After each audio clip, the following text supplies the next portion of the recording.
Amaya, can you clap? Can you show mommy how to clap? How do you clap? Yeah, show mommy. Yeah? Can you clap? Yeah. Can you use two hands? Good job. Very good. Very good. You did a good job. You're clapping. Yes.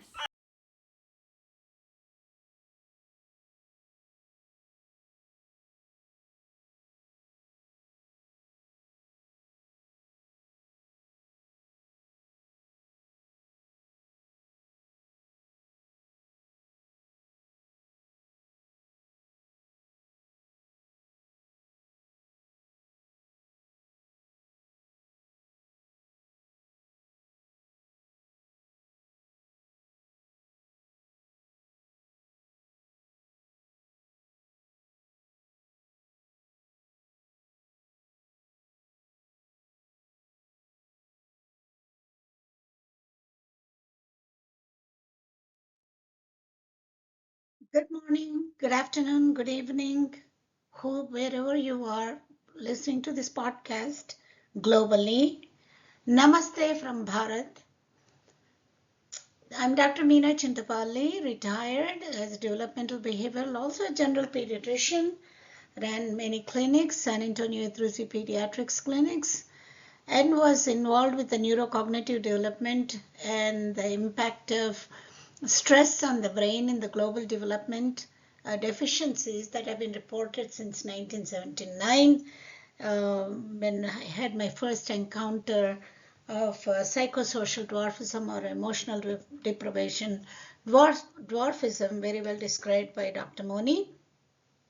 Now I'm doing this series because this is the only opportunity for me to reach out as many audience as possible, because one needs to know you can stop adult health disorders like headaches, body aches, hypertension, diabetes, obesity, pains, chronic fatigue syndrome, and all those.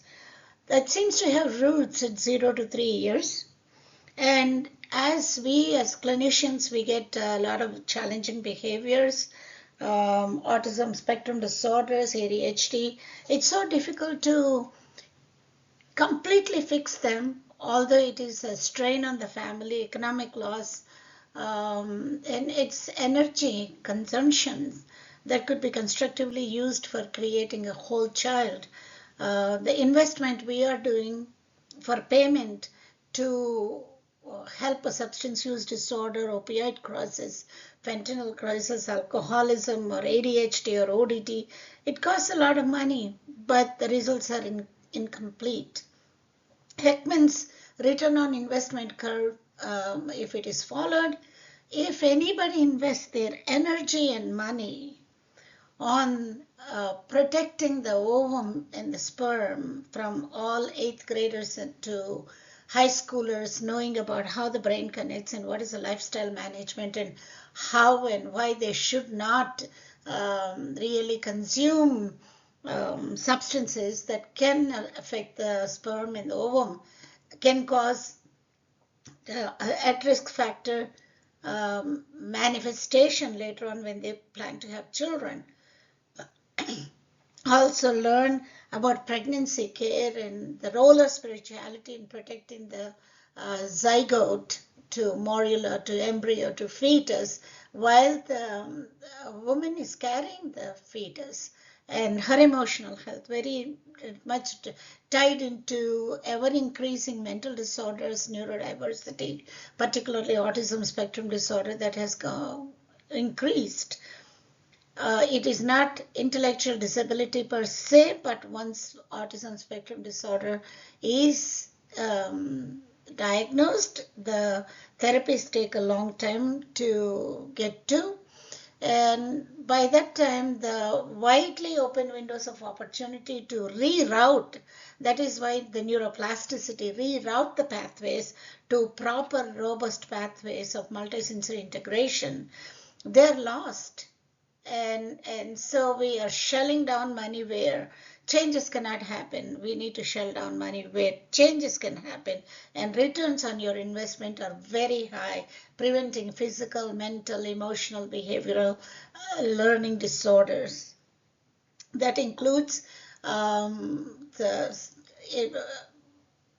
video gaming and consequential 14 neuropsychiatric conditions that can lead to suicide, schizophrenia, seizures, bipolar depression, anxiety neurosis, motivation, and truancy, dropping out of school and college. This has happened to very intelligent children in my practice when video gaming was not trained or was not educated upon or prevented, and diverting the energies in yoga, meditation, mindful practices, and sports particularly, and learning music, and that will give the same thing as Sanskrit effect.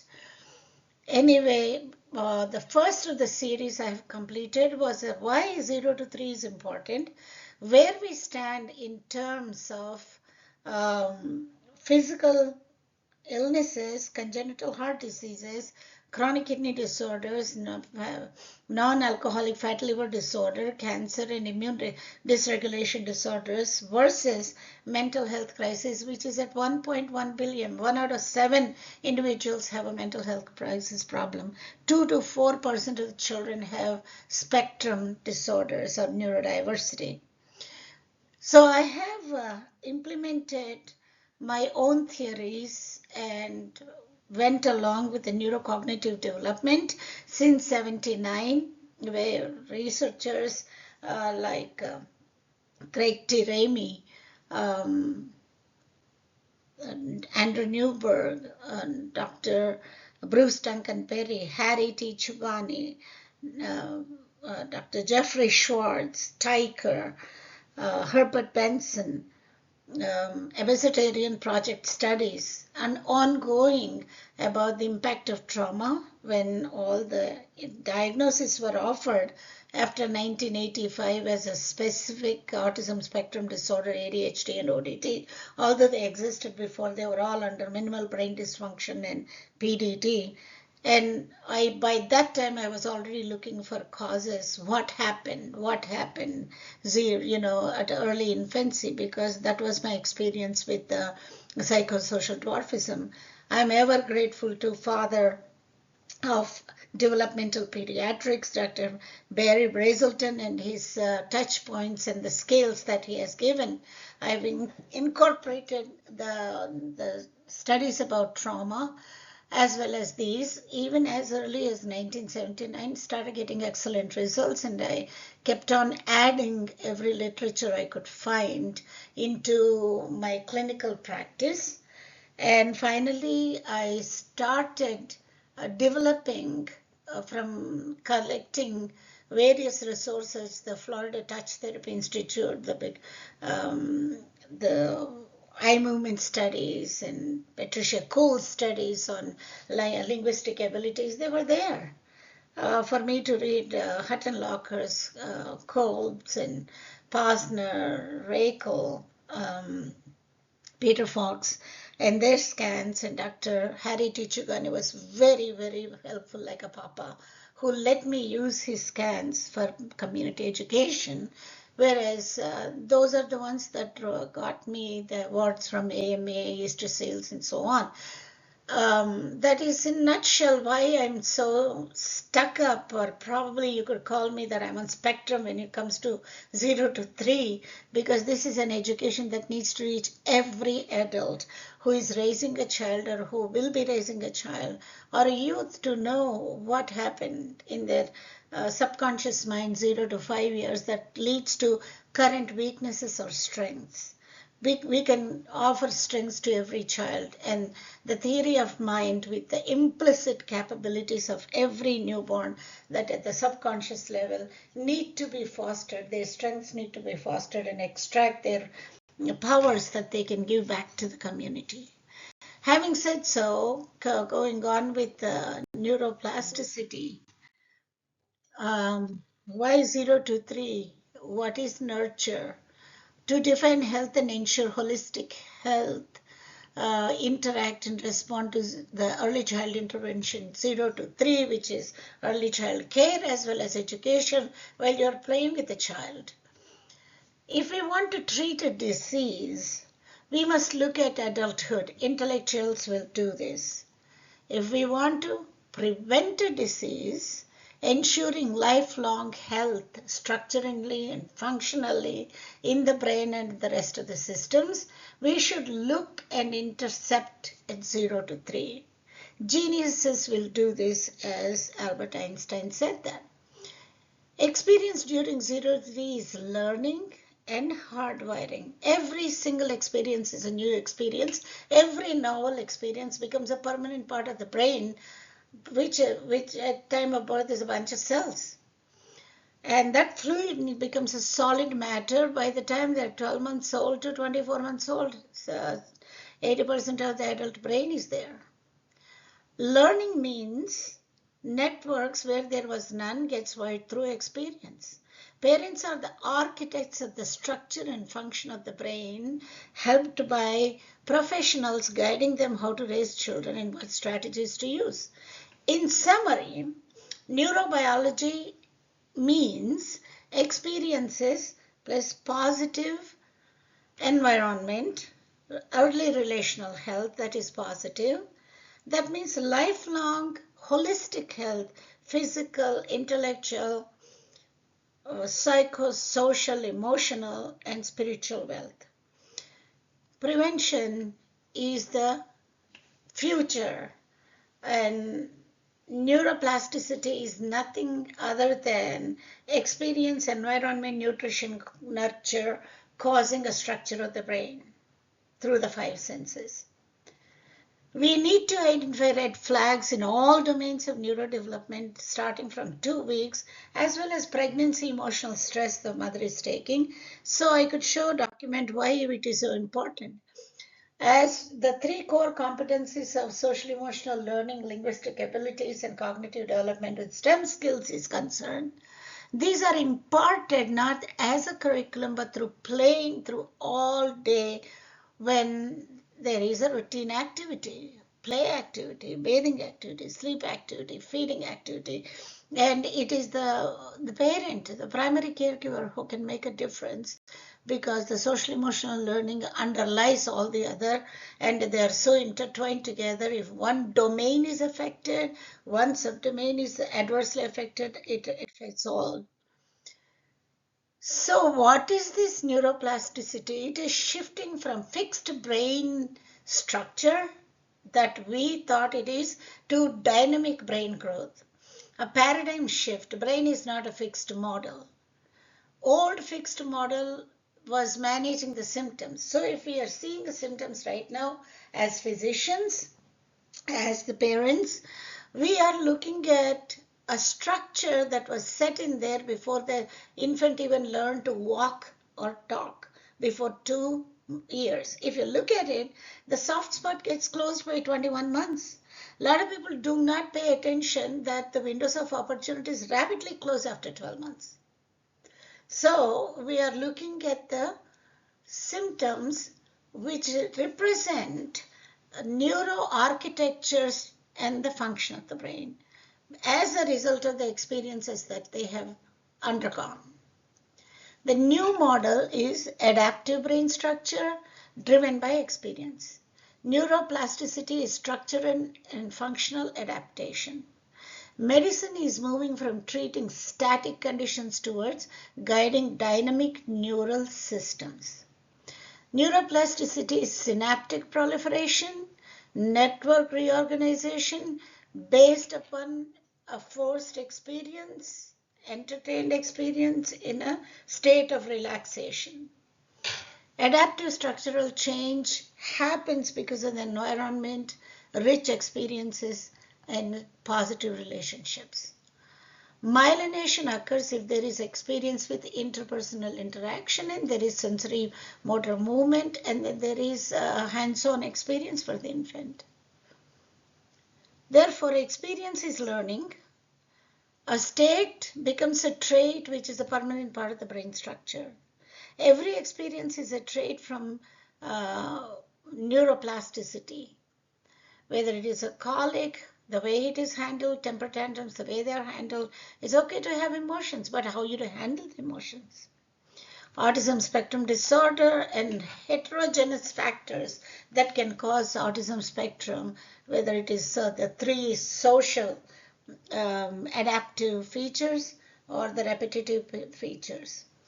ADHD, ODD, anxiety, depression, abdominal pains, not otherwise specified in neurosis and coprasis, tension fatigue syndrome, chronic fatigue syndrome, myalgia, inertia, chronic pain, all these come under neurodiversity actually.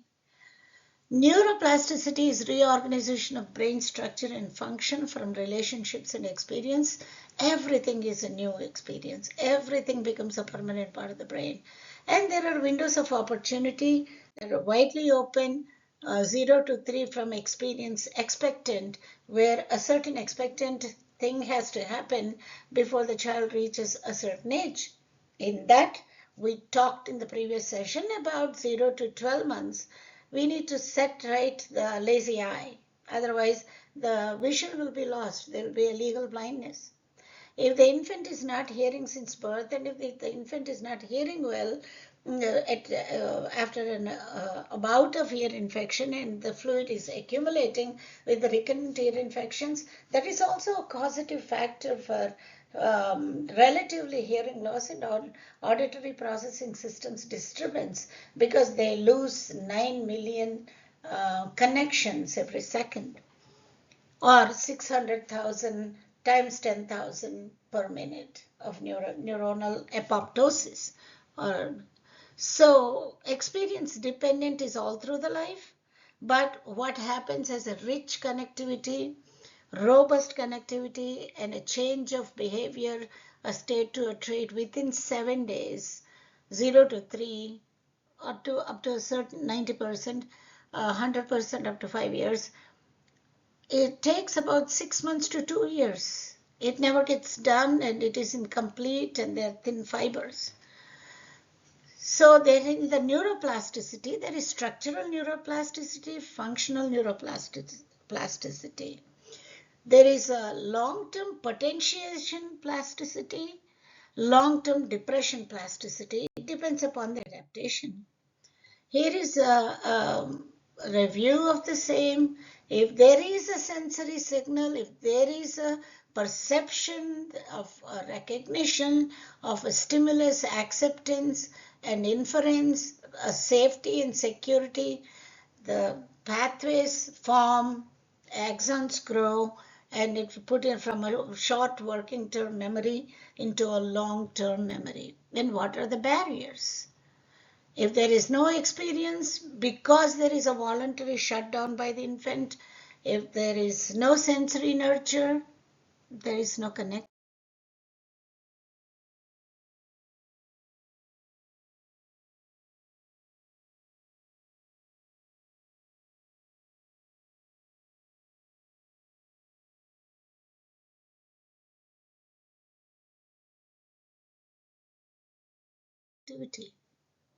Similarly, if one can understand how the visual representation of the world goes through the aqueous and vitreous liquids and converted into an electromagnetic field that is taken via thalamus to the occipital cortex and represented back to the prefrontal cortex.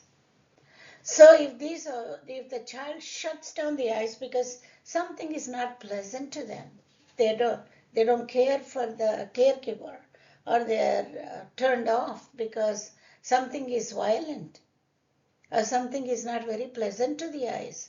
It could be a facial gesture, it could be a violence in the house, it could be violence on the television. The eyes will stop seeing. So the pathway does not develop. In lazy eye, one of the eyes can be either isotropic inside or exotropic outside to make a nice binocular vision, because there is a weakness of those muscles.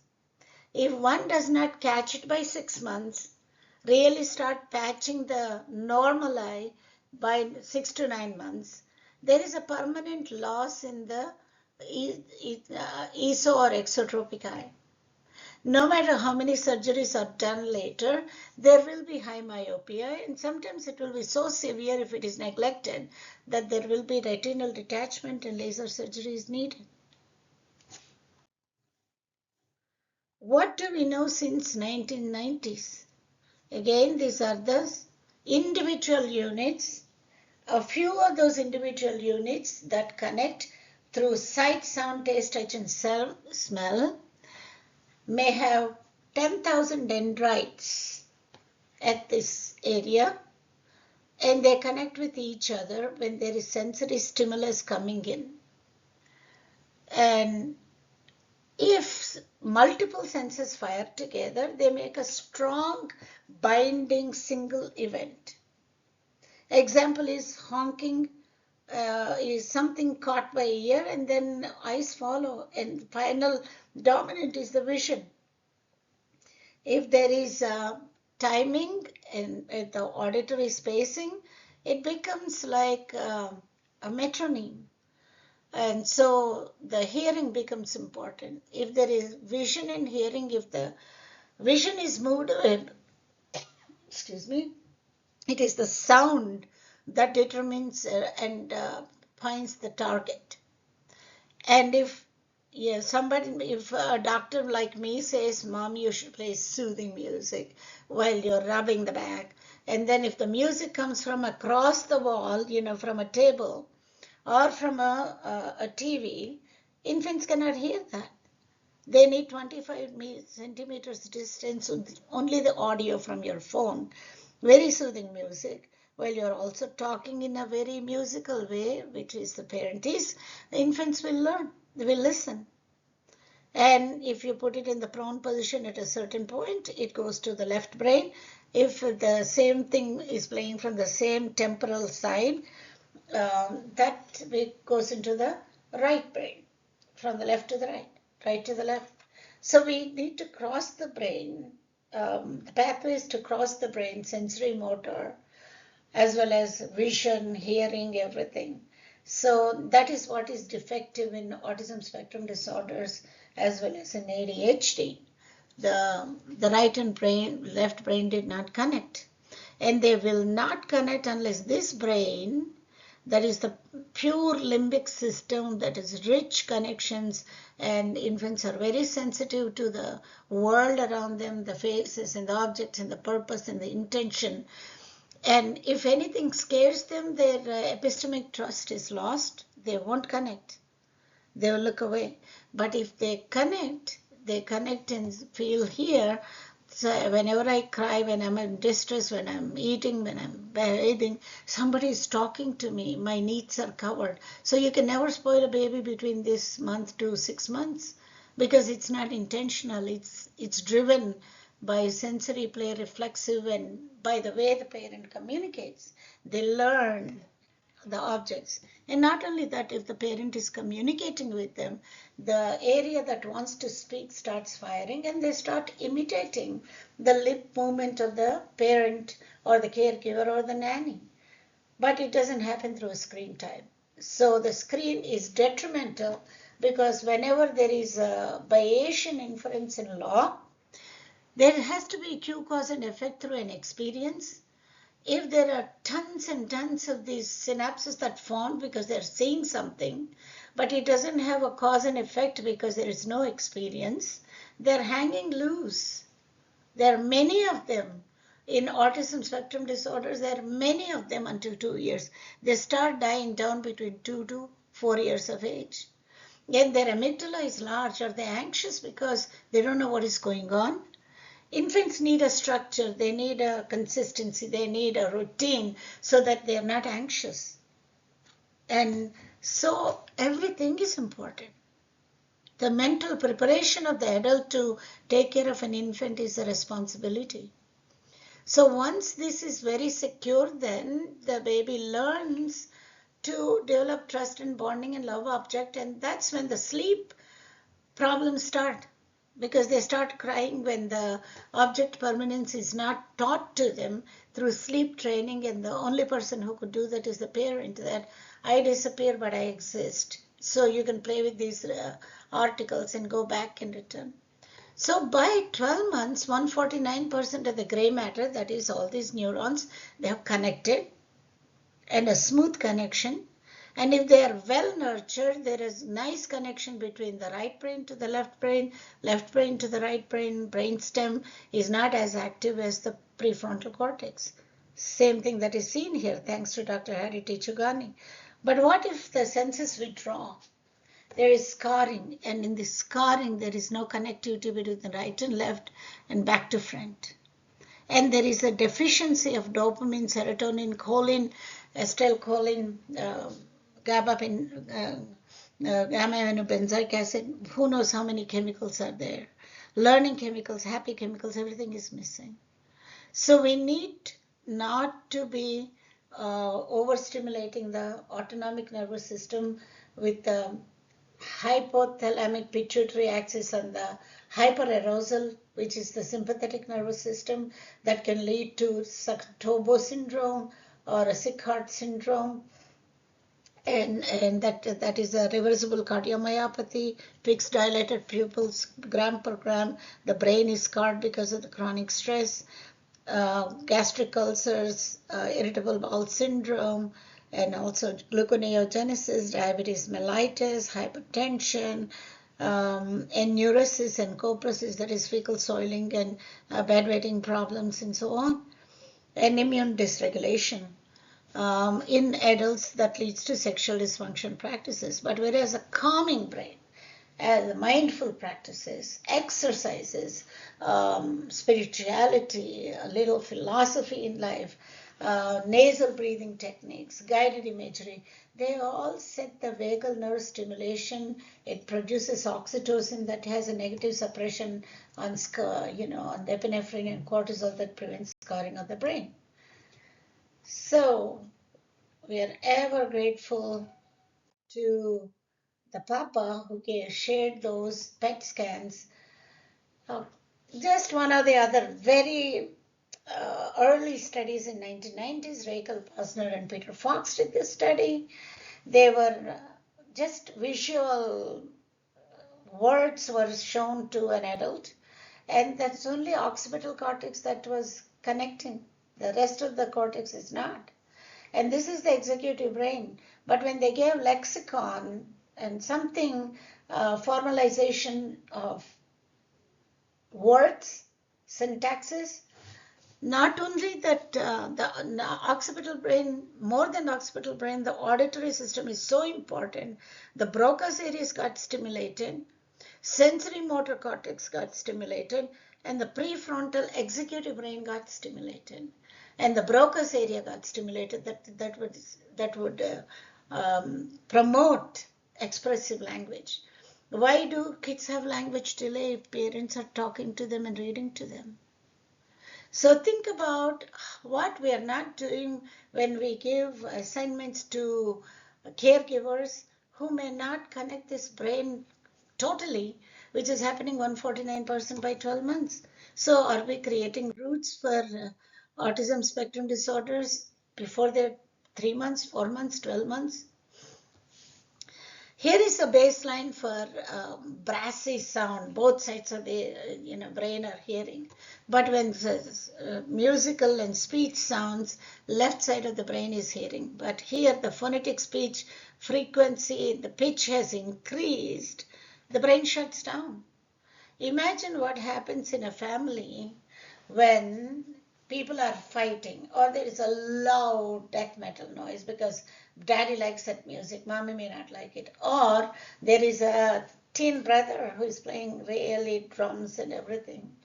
That is so detrimental to the ears that children shut down, and we may not think about these things.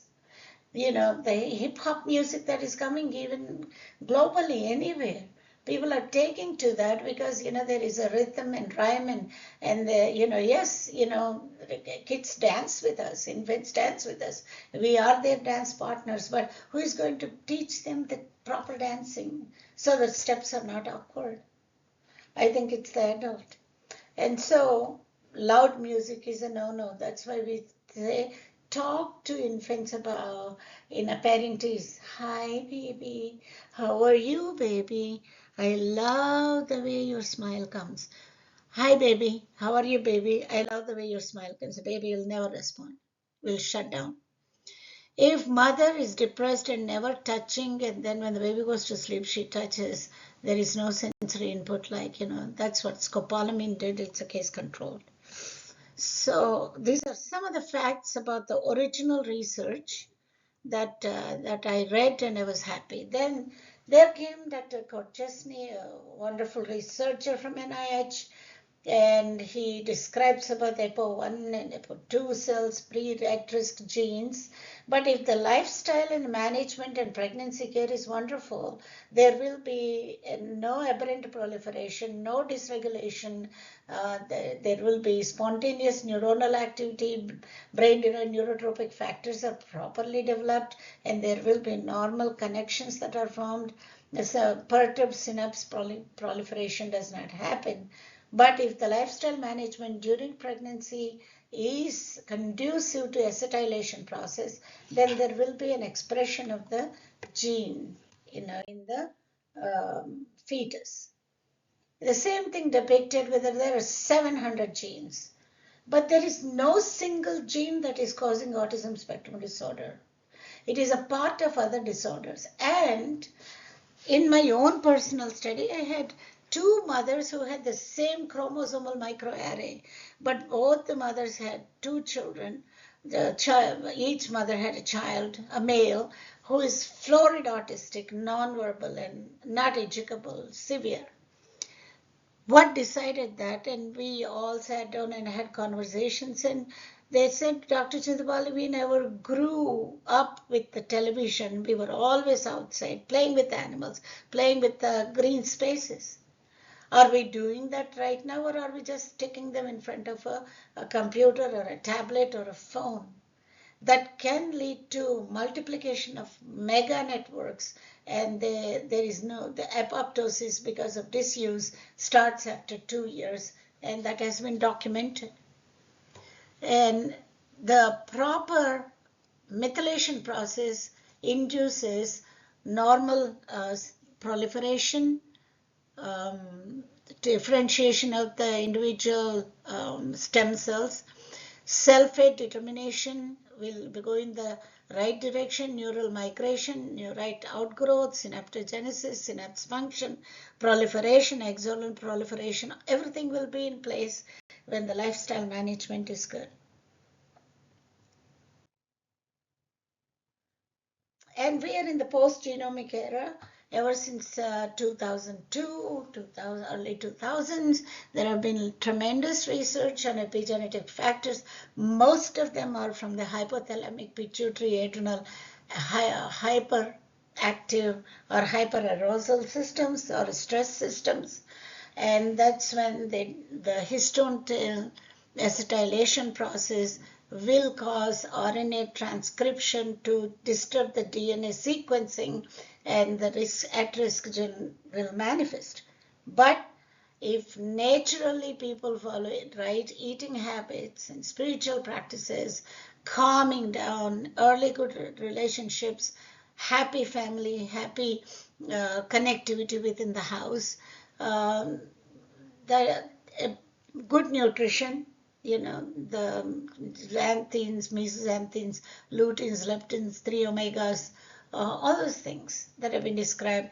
It will prevent the DNA sequencing not to be disturbed. RNA methylation process will not penetrate the gene.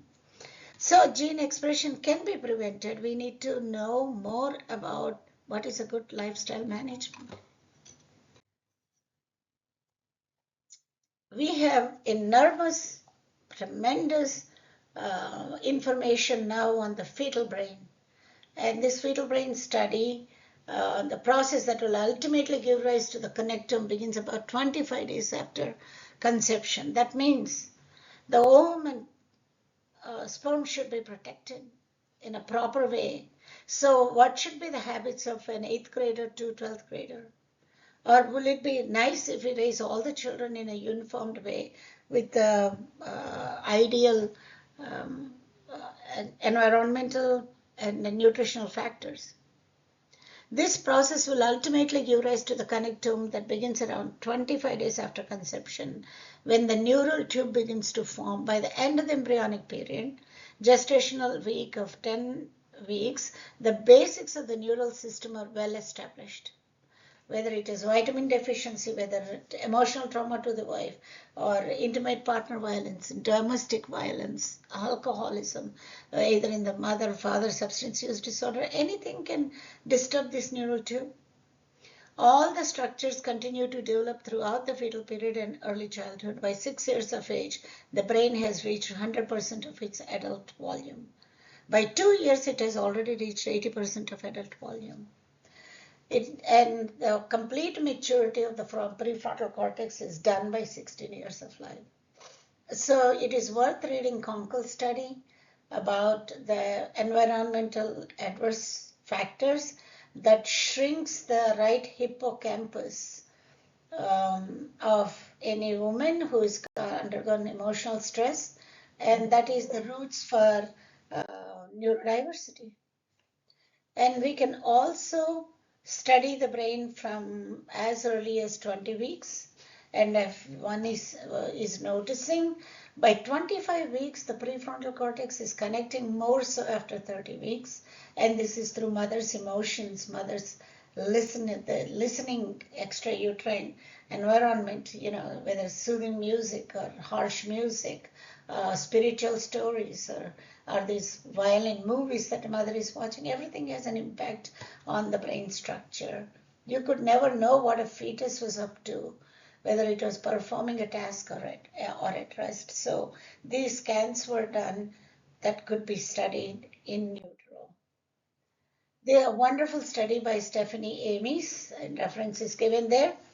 She has compared the autism spectrum disorder, a psychiatrist from Toronto, and autism spectrum disorder with the normal controls and OCD that comes later in life. There is no connectivity between the right brain and the left brain. Everything on its own. There are distribution of some pathways. There is some activity, but it is not coherent activity, not as smooth from as seen in the normal controls. OCD comes later, but still there is some activity. Same thing is happening with ADHD through splenium, through genu, and through splenium of corpus callosum. The brain, right and the left brain, did not connect at all. So there is no intercerebral connectivity in both the conditions. There is no intracerebral connectivity in both the brains. So if one has to understand ADHD or autism spectrum disorder, if the connectivity is missing, and if we know so much about neuroplasticity, think for a moment that the disorders had its origin in pregnancy through first 1,000 days. Then somebody forgot to connect the brain. And video gaming. The Wuhan study, reference is given there, came out in 2012. This is not a new knowledge, and we are still losing children, youth particularly, committing suicide. Certain games, whether Korean game, blue games, or whatever, kids from very highly academic places. One of the kids that I took care about, straight A students until 12th grade, and when he got out of sports, and I was concerned, and both mom and the patient shoot me down because he's involved with 3 hours a day video games. Mom calls me 3 years later, tells me that my son is not even coming out of the room. You're right, doctor. I wasn't listening to you. If you look at this, 3 hours of video gaming a week, the horns of the prefrontal cortex are effaced out. And then there is a dopamine depletion from these areas, and there is more activity at the limbic system level, where there is no sensitivity to a reward system. Goes back to negativity. If you look at this robust brain, very well differentiated, it became a prune. by the time the child was on the gaming for 3 hours a week for 4 months. Please pay attention to this. We are trying to spend lots and lots of money here when neural connections and effort required to make neural connections has poor results because plasticity hindered. We are spending too much money here where a lot of effort is required to enhance neural connections, whereas everything is happening in this birth through first 1,000 days.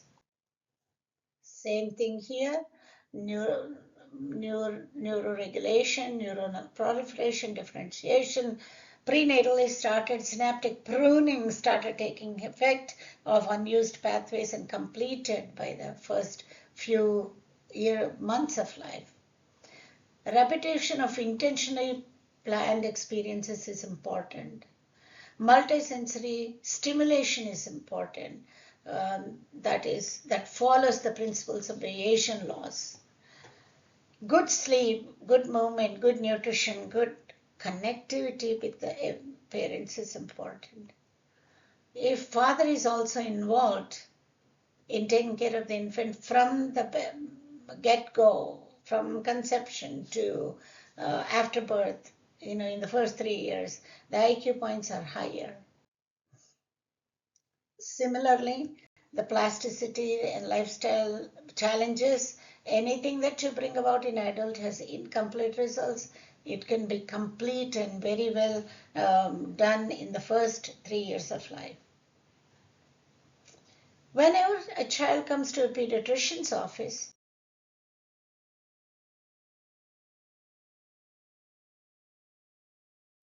or when a mother goes to a pediatrician's office, there is so much of investment on asking how tall is my child, how heavy is my child, how is my child overall. We are looking at walking, talking, cruising, but by that time, the brain has connected from bottom up to the frontal cortex, either in a positive way or a negative way. Cephalocaudal sensory motor trajectory does not represent. So we start seeing the eye movement, then we see the hands movement, then we see the leg movement, and the infant is walking. That does not represent intellectual development that goes from brainstem to the frontal cortex. And opportunities will be lost if nobody is nurturing those senses with the rich reading, playing, through all the routines and labeling and talking and giving an experience and working with emotions and working with the cognitive development, teaching numeracy, teaching phonics. Everything is important. So there are the 4 types of play that we notice. Reflexive play, where mommy, the infant kicks something on the bars of the gym mat and finds out this makes a better sound, this doesn't make a better sound. Mom gives a rattle and says this is a good rattle, this is a plastic rattle. The infant learns rattle. When mother talks about rattle, they will look at the rattle as young as 2 months, but the sensory unintentional reflexive movement that leads to cue cause and effect is imparted by the adult intentional interaction with the infant. Then comes the cue cause and functional parallel play, when infant knows if I squeeze this duck to the left, I get the music. If I squeeze this duck to the right, it will walk away from me. And then popping pals, then we can teach numbers there, we can teach cars, motors, everything by reading books from the beginning and by the sensory integration of textures and everything. We could teach a lot. And kids are very absorbent, and that will be dealt when each individual core competencies, subtitles, subdomains are discussed. Symbolic representation is an adult who is a good ideology for a child is very important because they live through imitating the mommies and daddies and what they're doing, how they're talking, and they reflect them. And if a child has an adverse behavior, a challenging behavior, think about the home culture. We cannot blame it, we cannot be biased, but think about the home culture. So the home culture is soothing and loving and connecting and playing and teaching, labeling. Children talk very early. And imitation and role play and collaborative play is the third stage. They know they can solve problems. They know they exchange ideas. They know they can communicate with a peer. They know the pro-social activities. That's where it should be, that they should not fight but share and play. And this is through playful learning. And deep rooted in the system anywhere globally is poor housing, inequities, poor opportunities, poverty, violence, discrimination, community disruption, governmental interferences, deep rooted. And along with the deep rooted are the electronics, gaming, and misuse of electronics at both tiers. Giving a screen time to an infant under 30 to 36 months is very detrimental, causing autism. And there have been studies directly associating autism with the screen time. And then at a later age, they scar the brain because of the video gaming. It has the same impact as rock and roll dancing. And if you look at the rock and roll stars, whether it is Prince or Michael Jackson or Elvis Presley, they tantalize the whole audience. Everybody loved their flowing voice and movements and everything. But they were never happy after the epinephrine was draining them out. They needed drugs and ultimately led to overdose and suicide and so on. Whereas Mozart, on deathbed and poisoned with arsenic, made a masterpiece of concerta. Again, so if there is a jail or mental illness among either of the parents, drugs and alcoholism, think about these barriers. They may not be all there, but majority may be there. One of the other things is homeostasis that we lose if there are adverse factors in the house. So if there is a stress, an auto vehicle accident, or fell down, got hurt at the gym, that's where the baseline comes back to normal after a few hours. But then there is dyspraxia, consistently keeps on falling, and there is trauma, physical injury, or somebody passed away, a grandmother or anything. It takes a long time with alarm vigilance from calmness. It takes a long time for the child to recover with the positive resilience and support at home. But if there is a daily fear, terror, alarm, stress, I think driving in the traffic in India is stressful. There's a complete traffic jam. There are no regulations, and people come in all the ways. And sitting in the car from workplace to home for 1.5 hours, missing the family time, is stressful. The brain never comes back to normal. Or watching domestic violence, or watching violence when adults are watching movie at home, television, everything is violence and gun violence or, bloodshed, swords and blood bleeding. That is not good for the infants. And that leaves them, epistemic trust would be lost and confused. So whether you want to create this brain or this brain is in the hands of the parents, and neuroplasticity is very important. It is clinical opportunity, a great opportunity for pediatricians to come up in life when they are advising the families about the neuroplasticity and guide them at each child visit at 2 months, 4 months, 6 to 24 to 30 months or 36 months. Extra 5 to 6 minutes on advising over social emotional development and looking for the red flags and observation tools that are given in my manual are very important. So who could be trained? Every adult who has an engagement with a child. Parents to be, youth need to know, 8th graders to 12th graders, lactation consultants, community outreach workers, primary healthcare center physicians who can train more Anganwadis and ASHA workers, nurse assistants, every school teacher, And professionals at a level 5 to 6, they need to know all the nuances of neuroplasticity and what happens if they incorporate that teaching in their uh, counseling with every healthcare visit. Surveillance of neurodevelopment, observation, guidance is very, very important. Every well child care visit is for counseling on multisensory integration. Is your child cooing? Is your child not rolling over?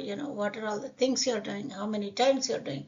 Are you putting tummy times on? Or are you doing the buttocks of a rolling movement? Are you doing the bicycling exercises? Are you playing music, changing the music every third time? This is specific curriculum. So Heckman's curve of return on your investment is high when this is incorporated. So the forebrain is shaped by experience in early childhood and is responsible for higher order thinking, planning, problem solving, inhibitory control, emotional regulation, and sensory processing and language development, expressive language. We play key role, adults play a key role in providing children a developmentally appropriate stimulation, developmentally appropriate toys, and responsive caregiving to foster healthy brain growth in early childhood when it is most plastic. Symptoms often reflect adaptive neural states to traits. Early intervention before labeling a fluid brain without attempting to wire properly. Particularly, I hear this all the time. Extreme low birth weight infants. Okay, they're going to be vegetables because they're IVH, intraventricular hemorrhage. They had a retinopathy of prematurity. They have BPD. They had infections, blah, blah, blah. And they were only 26 weekers at birth and they were only 1 pounders. Neuroplasticity is plasticity, plastic, resilient, malleable. If there are 100 billion cells out of which 30 to 50 got compromised, brain knows how to go around the 6 centers. In my practice, I had 40 children who are going to college today and who were 1 pound at birth. The burden of creating a better, healthy world is on the pediatrician's shoulders and skills and dedication. The 5 Ds that Sai Baba always gave me was duty with love, discipline to accomplish the goal, dedication to succeed in whatever my goals are, determination to make a difference and no child left behind, devotion of pediatric investment, return on your investment with the 5 Ds. Educate parents on supporting social emotional learning, linguistic abilities, and cognitive skills for strategies, intentional demonstration, helping the child. Screen for early atypical development by catching the red flags with the eye movement, turning for the names. There is a list that is already given in the observation list that I can make it available and intervene. And screen for early relational health. What is happening in the home climate? Is there a divorce? Is there a fight? Is there no support? Is there depression, postpartum depression, 70%? We need to look for that. We need to give PHQ-9 to every parent at 2-week checkup. Counsel and promote responsive caregiving initially and use the Bayesian principles of multisensory integration so the child connects the right and left brains for sight, sound, taste, touch, and smell, for which we need a knowledge base, and the knowledge base should be high-end professionals, psychologists, as well as every pediatrician, every physician, actually, even if they have internal medicine. So they will look at headaches as what happened, what is the trauma, self-audit about the skills, and take continuing medical education program. Echo is free and can be taken from any place. It's online. Make the time to learn about these. Anyone caring for a child and for CME, sign up.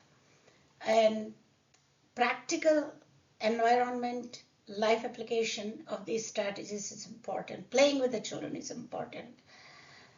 Recruit NGOs to extend this education to the rural areas as well as community outreach, and take some leadership as a pediatrician or a professional. Governance is important, and policies and advocacies is important. Accountability to prevent the boundary violation is important. At each facility, having a protocol is important. What they're going to talk. Develop a modules and hand over the skills that the child should get by the time they come back in all the major domains. Collect the data, register the data, keep them safe in the computers, in the electronic health records, and keep doing the child assessments and fill up the observation tools. There are so many screening devices are available besides the very lengthy observation tool that SSIE Institute of Educare created. So enhance the child learning and development standards. I say this because majority of the times when the boys don't speak at 2 years, when someone like me shows a concern, he said, oh, he's a boy, he's going to learn. That is not acceptable. Between 2 to 3 years, language explodes from 18th month. I would expect the 200 words and a good syntax or a pragmatics even by 2 years. Counting up to 220, ideally up to 200 is important.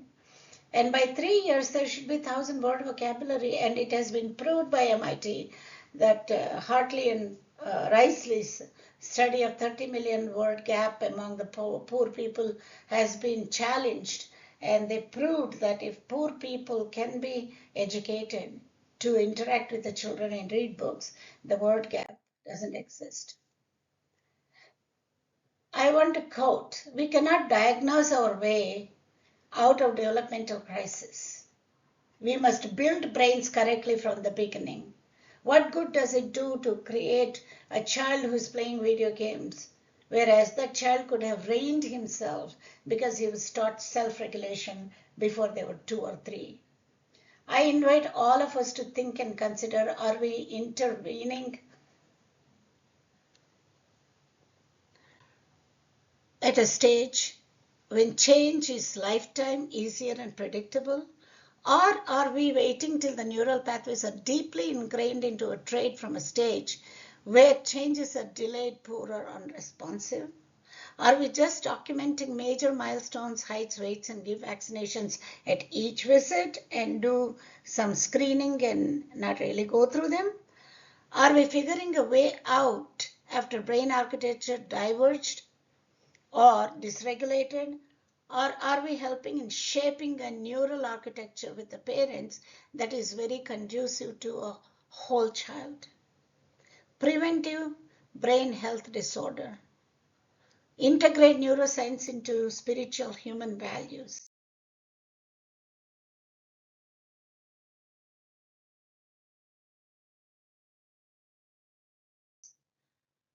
So here is a video, please enjoy. 2 little monkeys How children swinging on a imitate. tree. Teasing Mr. Alligator, can't catch me, you can't catch me. Okay, Mr. Alligator, it's quiet. One child is Not everybody is so much interested. One little monkey swinging on the tree.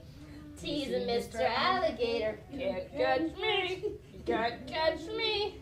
Okay, Mr. Alligator, as quiet as can be.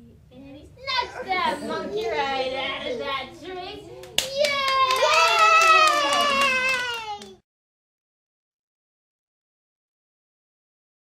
We cannot stand alone like these palm trees on the sand. There won't be any productivity. We need to form a network. So here is some another from the experts.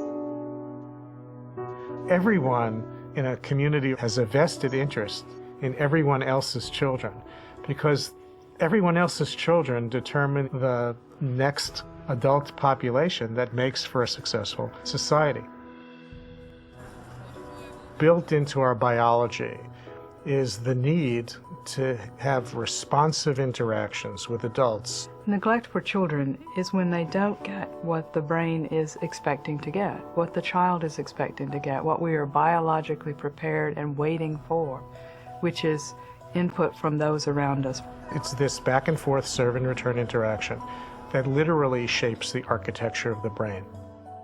Serve and return begins when a child looks at something or observes something, makes an utterance, and that represents the serve. And the return is when the parent notices the child doing these things and responds to the child. Under conditions where serve and return is broken, you literally are pulling away what is the essential ingredient of the development of human brain architecture. It was a really compelling series of experiments where they started by videotaping the mother and the baby engaging in cooing and smiling. And then they asked the mother to basically put on a blank face and not respond at all. When a baby is not attended to, that is a sign of danger to the baby biologically. So the stress systems become activated.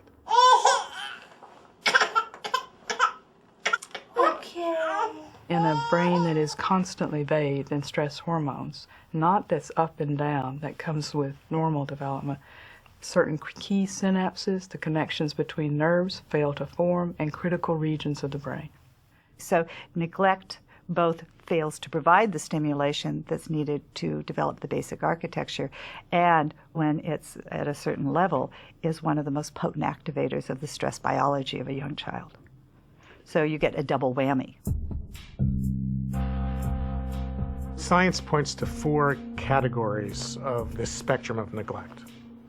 The first category would be what's called occasional inattention, where children experience responsiveness most of the time, but occasionally adults don't respond. There's no harm in that, and in fact, there's probably some benefit. A child can learn to self-soothe and explore the environment, and all of those opportunities build brain architecture. The second category, scientists would call chronic understimulation, is where on a regular basis, children have less interaction with the adults around them than is needed for healthy development. Those children typically, when provided with enriched learning opportunities and more typical levels of serve and return, will show catch-up. The third category is what science would call severe neglect in a family where not only are there prolonged periods of inattention and lack of responsiveness, but often also associated with not being fed enough, not being bathed enough, not having basic needs met. Neglect is a huge problem in the U.S. Children are much more likely to be neglected than they are to experience any other kind of maltreatment. We see the child really being at risk for much more substantial kinds of deficits down the road that don't necessarily get easily fixed or ameliorated. This is where we really need to think about more complicated and often more intensive strategies to help undo those effects. The fourth category, called severe neglect, generally found in institutional settings, is a result of children living in kind of warehoused type situation in orphanages. And it doesn't have to even be as extreme as orphanages. It can be experiences that are regretfully occurring in many, many parts of our country. Often institutional care in this country is under the euphemistic name of transitional care or temporary care or assessment facilities. If you think about what institutional or residential care would look like for an infant, where there's somebody new coming onto the shift every 8 hours, it really alters the development of the child's brain architecture and other aspects of the child's development. We have the potential to change children's developmental trajectories. Interventions can apply to parents, to foster parents or adoptive parents, child care settings, Head Start settings, and other kinds of settings. And really, what they're about is attuning people to the serve and return process. Neglecting young children is neglecting the foundations of a healthy next generation. The community pays a huge price later in terms of the problems of the next generation, whether it be educational achievement, economic productivity, good citizenship, the ability to parent the next generation. All of the things that have to do with a healthy prosperous society.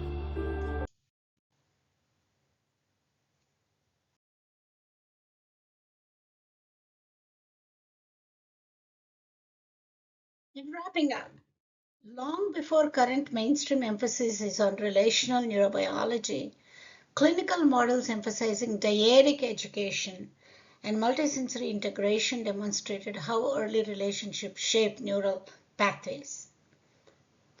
Artificial intelligence calls this work as a visionary, intuitive knowledge on impact of trauma on global child development that are tentatively sought to be implemented under neurocognitive developmental science today.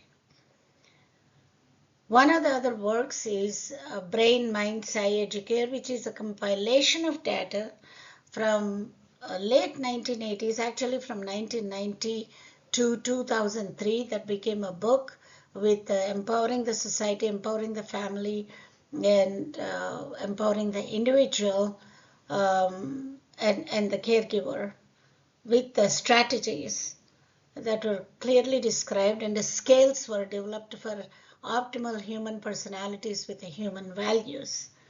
That was published by University Press of America and Oxford Press and Lanham Press. Early brain sprouts from states to traits. After accumulation of more knowledge and unflinching success that was given in 2017, which was expensive for everybody, so that was converted into Raising a Healthy Child, that was published in 2020, unfortunately, just a day before the COVID hit the world. And working currently, the SSIE Institute of Educare USA is working on a manual for early child care and education with a very comprehensive milestone checklist, activities, definition of developmentally appropriate activities, and defining the red flags at each competence, and observation list that is comprehensive for each domain and subdomain. Paying attention to neuroplasticity is a preventive brain health, lifetime health actually, and a foundation for holistic health. Early relational health is a public health model. Integrating neuroscience with human values is a spiritual health integration. These are all the... I do work. What grade are you? Third. First. First grade. What school do you go to, Baha? Glen Oaks. Glen Oaks Elementary School, huh? Yep. What did you learn today? I learned numbers and letters. What else? And I do math. Mm-hmm. You do math? Yeah. So, what's your name? Full name? Look at me, look at her. Tanash. What's your name? First name? Baha. What? Baha what? Tanash. Baha. What's your date of birth? Mahan Tanash. Bravo. Do you know your date of birth?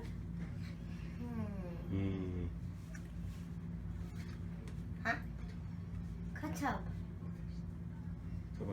He speaks 2 languages now. Not only he was non-verbal, florid, autistic child with the Williams syndrome. So, do you love what you do at school? Multisensory integration. Yeah. I play toys over. Do you read a book now? Yeah. Are you able to read? Yep. What was he like before?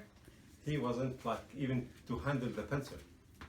There was a diagnosis for him, right? Yes. A diagnosis? Because he was when was he talking? He wasn't even talking back. No, in the beginning he wasn't even talking at all. At what age was he not talking? At 3 years old. Okay. And walking also. Okay. Now he broke a lot of talking. You can't even start him talking. Okay. He's very friendly, very actively, and he's not scared from nobody to talk to. It was very shocking when I told you he had autism-like syndrome. It was shocking because we never expected to have these things. And I didn't see you for a while, after he was born, right? Yes. That was where I finally saw you at 3 years of age, and that's when. And within 6 months he started talking? You surprised us with the situation you told us about him. We were surprised. But when thanks to you, you prove a lot. And He was called autistic, yes, right? you the one find the problem, and you one direct us where to go, what to do, and you help us a lot. You think he's talking a lot more now? He Talking makes more eye than- contact, more right? than what he should.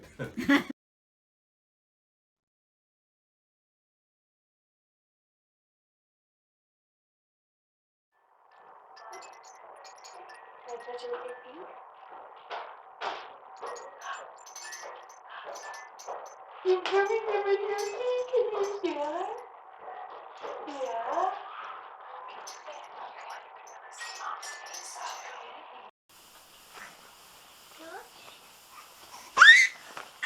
Uh-oh. Who's happy? Who's really happy? Who's so happy there?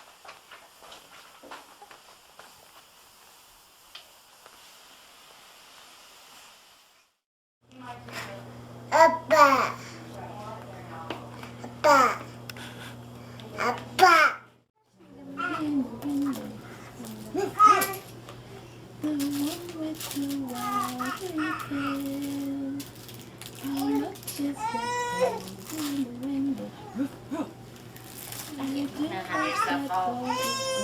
What's up there? What do you see? Over there.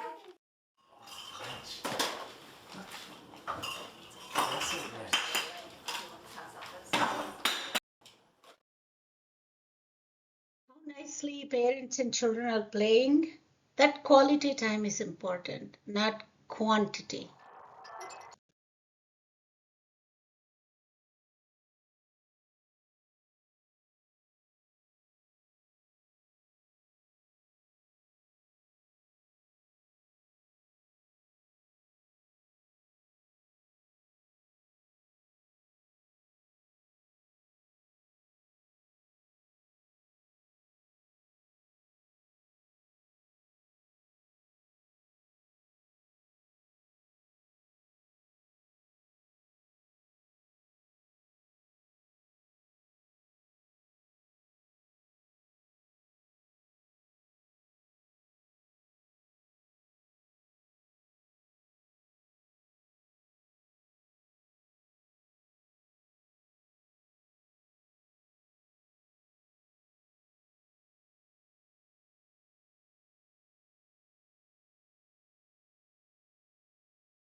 There's something inside. Can you see what's inside the box?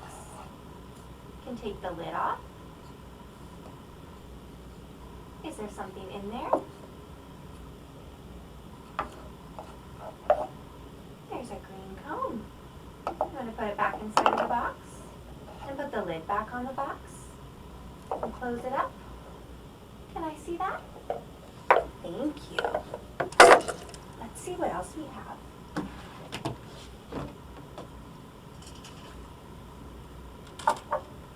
Look at this. See?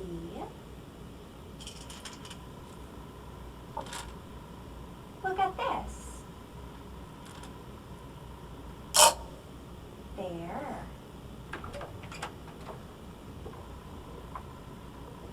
Hi, Teresa. I'm going to sit here and read a magazine. Okay.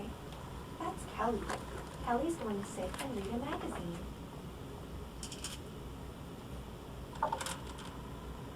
Kelly, look at this. That's aggravating. That's so annoying. Oh, I thought it was really interesting. Well, that's just your opinion. It's aggravating.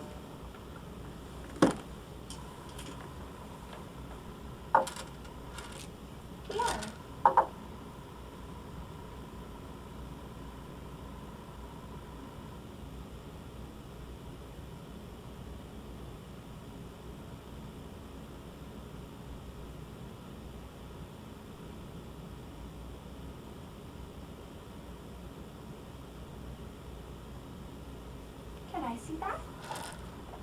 you. I'm gonna go now, Teresa. Kelly's going. Bye-bye.